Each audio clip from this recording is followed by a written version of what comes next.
time for the walkthrough. We're going to look ahead at three other games headlining week 2.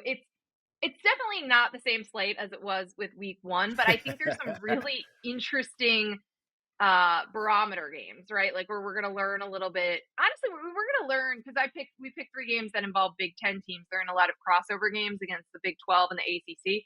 You're going to learn about the depth of the Big 10 conference. You're going to learn Yep. outside of Ohio State beating Texas and kind of the top what else you got. So you're going to learn about Oregon as they play Oklahoma State. Illinois as a potential CFP contender. Here's their first big test against Duke. And then you have the Cy-Hawk game, Iowa State, always one of the best rivalry games of the year, but also really interesting with the way that the Cyclones are playing. I mean, they're playing like they should be the favorite in the Big 12. So let's start with Oregon and Oklahoma State. Kind of a sneaky good game, even though shocking. Like the line on this is crazy. Oregon's favored by 28.5 points. I want to set this up before we get into the game because the coaches have been sparring a little bit this week. So on his radio show on Monday, Mike Gundy said Oklahoma State spent around $7 million on its roster over the past 3 years, and then was talking about how much Oregon has spent. He says, I think Oregon spent close to $40 million last year alone. So that was just 1 year. Now I might be off a few million. Made a couple other comments. He said that it'll cost a lot of money to keep Dante Moore, the quarterback at Oregon, and that he thinks Oregon's budget should determine who they play when they play in the non-conference. He said, quote, Oregon is paying a lot of money for their team. From a non-conference standpoint, there's coaches saying they should play teams with similar budgets. Dan Lanning, of course, heard this, and he responded as only Dan Lanning can. Listening to him talk, like I said, I got a ton of respect for Coach Gundy. Ultimately, how blessed are we to be in a place that's invested in winning? If you want to be a top 10 team in college football, you better be invested in winning. And we spend to win. Some people save to have an excuse for why they don't, right? And ultimately, like, he's a great coach. They've done an unbelievable job, but I want to be a team that's competing at the highest level. And we're really fortunate to be in that situation. So I can't speak on their situation. I have no idea, what they got in their pockets over there. I'm sure UT Martin maybe didn't have as much as them last week, and they played. So we'll let it play out. A little spicy, Dan Lanning. If you're broke, just say that. That's all I heard from Dan Lanning. If you're broke, just say it.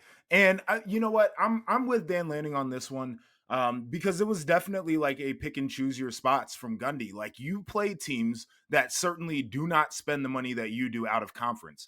And like Oregon, it's up to you. If you want to do that, you can do that. But don't point at the pocketbook and say that's the reason why you can't compete. You either got to raise more money or you got to talk to your AD and say, we're not doing this again.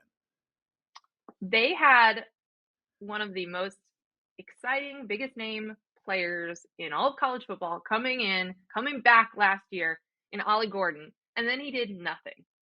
And then Oklahoma State lost so many games that Mike Gundy had to completely overhaul his staff.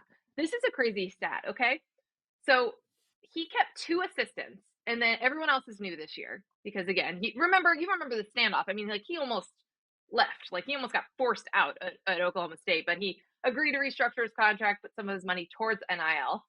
Speaking of spending money on your players. Well, not enough money, clearly. They also obviously had to redo his staff because he had a number of people who've been with him most of the time in Stillwater.